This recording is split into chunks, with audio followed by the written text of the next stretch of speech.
Merhaba arkadaşlar. Dersimize hoş geldiniz. Sabahımıza hoş geldinizler. Bugünkü Unity 2, ikinci bölümge ne öğreniyoruz? Nerede? Yani dil bilgisi, burada gramatika dil bilgisi, bulunma durumu, var yok, sayılar, kaçıncı, isim cümleleri öğreneceğiz. Bulunma durumu қазақ тілінде жақсы септігіне сәйкес келеді. Оны мен алдыңғы сабақта түсіндіріп кеттім. Арнайы бір сабақта бөліп, енді жалғастырайық.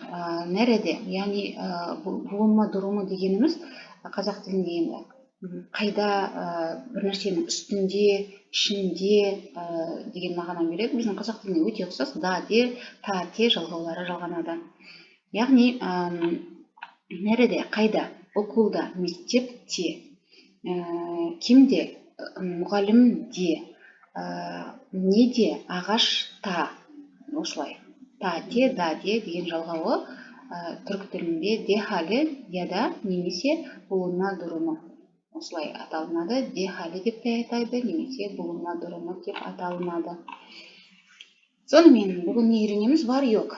Бар болу және жоқ деген нәреде кімде, нәреде қайда және кімде. Сыныфта кім бар?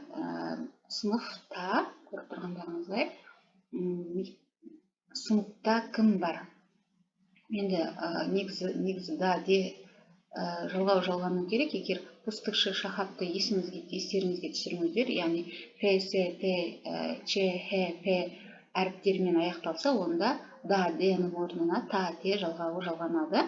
Және егер дауысты, қалың дауысты, жуан дауысты дыбыспен аяқталса, онда та, егер жіңішке дыбыспен аяқталса, те болады. Егер офис жіңішкемен аяқталып тұр, сондықтан офис те. Сыныпта кім бар? Сыныпта öğrenciler бар. Сыныпта студенттер бар.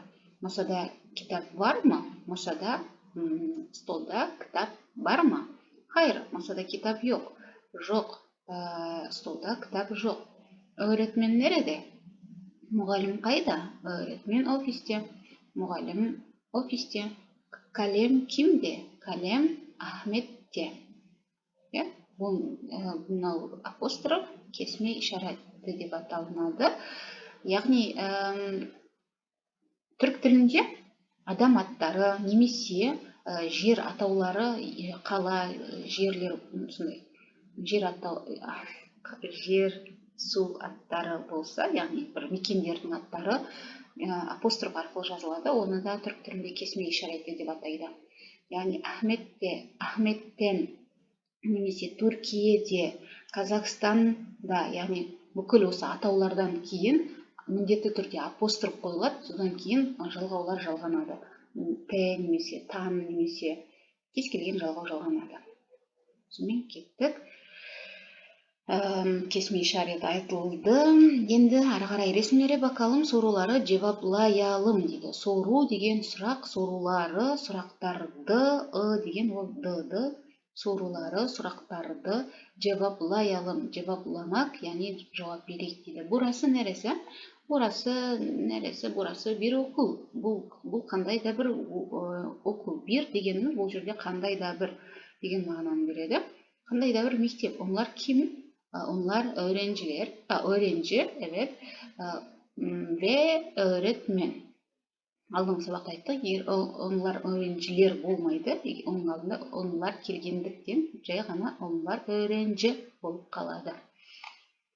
Алдыңғы сабақты да қайталап отырмыз, себебі қайталау оқулардың, үйренудің анасы дейді. Мені қайталап отырыңыздар. Сонымен екінші жаттығу. Resimlerde neler var? Resimlerde neler varmış? Суреттерде нелер бар дейді. Бақалым, қарайық дейді. Ишаретлемек, көрсетейік дейді. Сандалия var mı? Sandalye var, tabii var. Kitap var mı? Kitap var. Белгі қою керек. Жазылады екен. Жазылады екен, бірақ ол уақытты алады екен. Сіздердің уақыттарыңызды алғым келмейді. Мен жазбай қояйын.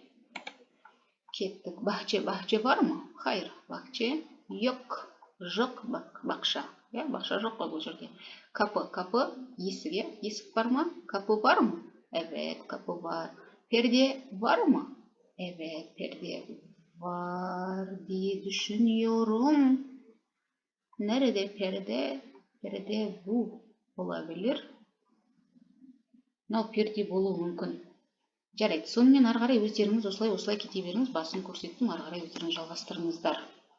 Негізгісіне келейік енді бүгінгі тақырыптың оқуыма. Оқу дейді, оқу мектеп. Ал енді оқиын мен, оқып болғаннан кейін, бұл 1 минут, шамамен 1 минут 5-10 секунд алады. Сіздер де бірнеше рет оқыңыздар, 1 минут 5 секунд болғанға дейін көбірек дауыстап оқыңыздар. Окул, мектеп. Мерхаба. Мерхаба, benim adım Кейт. Кейт негізі шетелдік ат, сондықтан Кейт деп те оқылуы мүмкін, бірақ енді Кате де olabilir.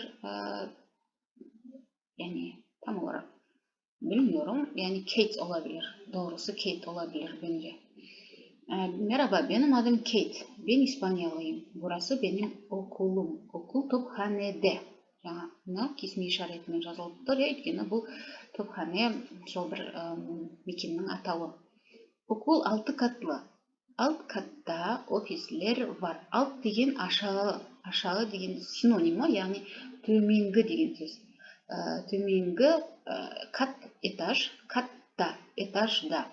Офислар var. Ofisler var. Ofisler büyük. Ofisler үлкен дейді. Офислерде масалар, koltuklar, bilgisayarlar, dolaplar var. Sekreterler ofiste. 2, 3, 4 ve 5 katlarda sınıflar var. Okulda 10 sınıf var. Мына жерде түсіндіріп кетейін. 2, 3 дегеннен кейін нүкте қойылып тұр ғой. Яғни нүкте қойылған болса, онда ол реттік сан есім болып табылады, ал нүктесіз ол кәдімгі сан есім. То есть 6, 7 деп оқимыз. Ал егер нүктемен келіп тұрса, 6-шы немесе 2-ші, 3-ші, 4-ші болып оқылады.